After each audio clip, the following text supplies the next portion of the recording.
Hi, my name's Benji and welcome to Dice vs Cards. Today we're looking at Flashpoint Fire Rescue, a 2 to 6 player cooperative action point allowance game, because you're going to be given a certain amount of action points to spend on your turn.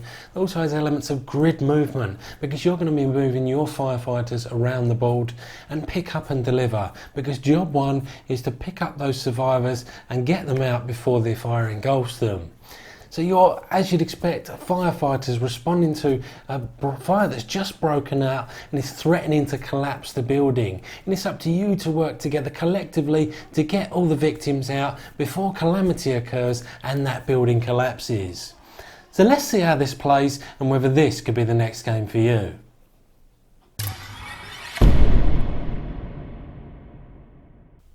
So the object of the game is for you to work cooperatively as firefighters to enter this building that, as you can see, is already on fire and rescue 7 victims.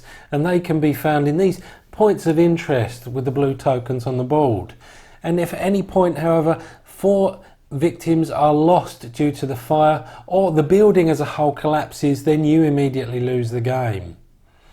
So to set up, most games will have a random assignment of fire tokens representing the fire in the building, but during the starter game that helpfully teaches you the core mechanics and the core platform of the game, you'll put these fire markers in predefined spaces on the board. Then in future games you'll roll, because you'll see there's a grid reference to the building, and that's represented by the 6-sided dice going down vertically and the 8-sided dice going across here horizontally.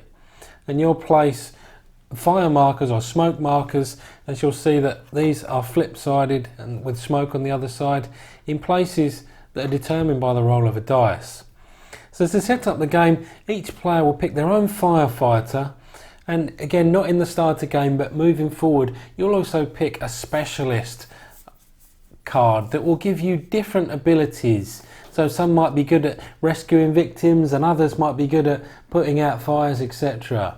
Then you'll have all of the tokens readily available to everyone, and then you're good to go. Each player turn is pretty straightforward in that you're going to be using your firefighter's action points. So a base firefighter will have 4 of these, but depending on what specialist you take, there'll be different options available to you. Some will give you extra free movements, some will allow you to use command points to move other firefighters and that sort of thing.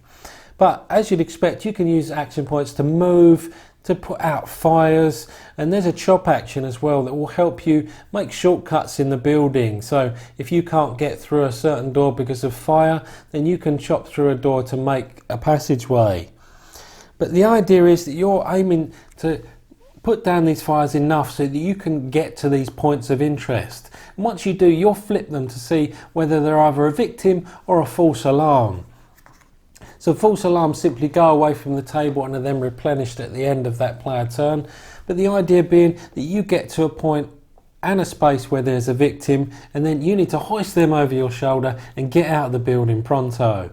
So moving with a victim over your shoulder costs 2 action points instead of 1, and as you'd expect.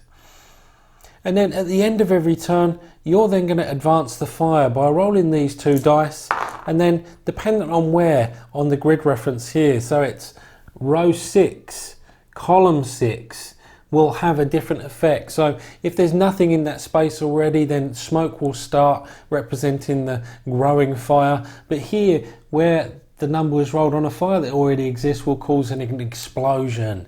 And that sort of thing has a chain reaction, so it's going to blow left, right, up and down, doing damage to walls and more aggressively expanding that fire.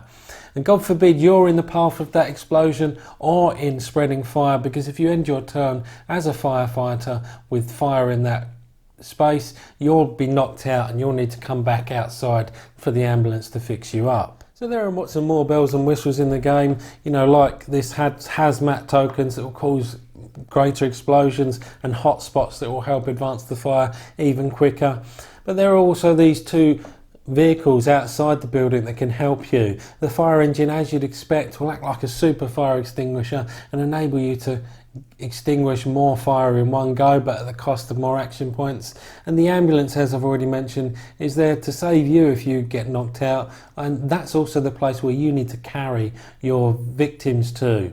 And these can be radioed and driven round to the other points referencing their parking spaces on the board. So that's more or less the overview of the game. You're either going to get ahead of the smoke and the fire in turn to rescue those 6 victims, or the building's going to collapse, and that's represented by these black tokens here. So not only does this happen when explosions take place, but the more you chop at walls, the higher likelihood is that all of these tokens are going to be placed on the board and the building will collapse. So between that and losing 4 victims, those are the 2 ways you can lose the game. So that's how this plays. What did I think of it?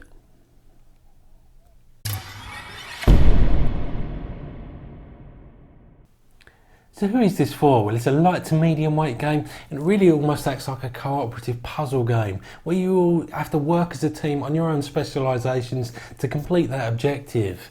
Perhaps you just like being in and around firefighting, fire setting, whatever your jig is, there might be something here for you. So you might want to consider this if you liked Pandemic, published by Z-Man Games, or Zombicide, published by Simon. So the format is on a much more global scale where you're trying to stop a global outbreak, and the latter really is a more violent version of this, which is more of a pacifist version of Zombicide.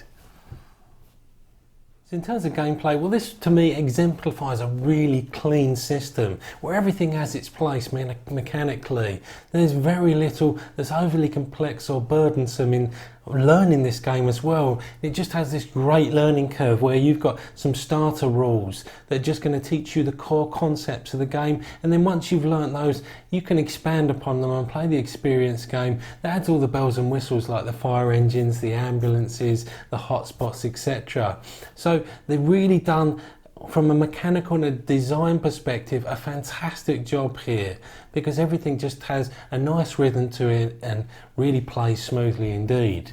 And that also translates to the pacing. It's a swift game where, although you've got a bunch of actions to choose from on your turn, you're going to fairly obviously know what those might be and have pre-planned at least part of your turn. Yes, the specialists add a little bit of, roles to the game, so each person has their own strengths and weaknesses, but that just adds to your identity, because without that, all the firefighters would feel a little bit bland, I would say.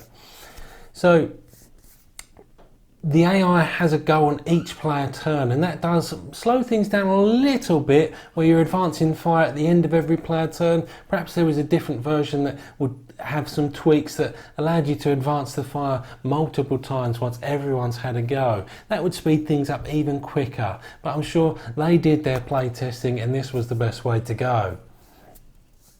So, as I've already mentioned, without the specialists it might feel a little bit bland, but that's also my minor nitpick or negative about the game. It's always teetering towards a little bit too sanitary, a little bit too, or lacking in awe-inspiring gameplay.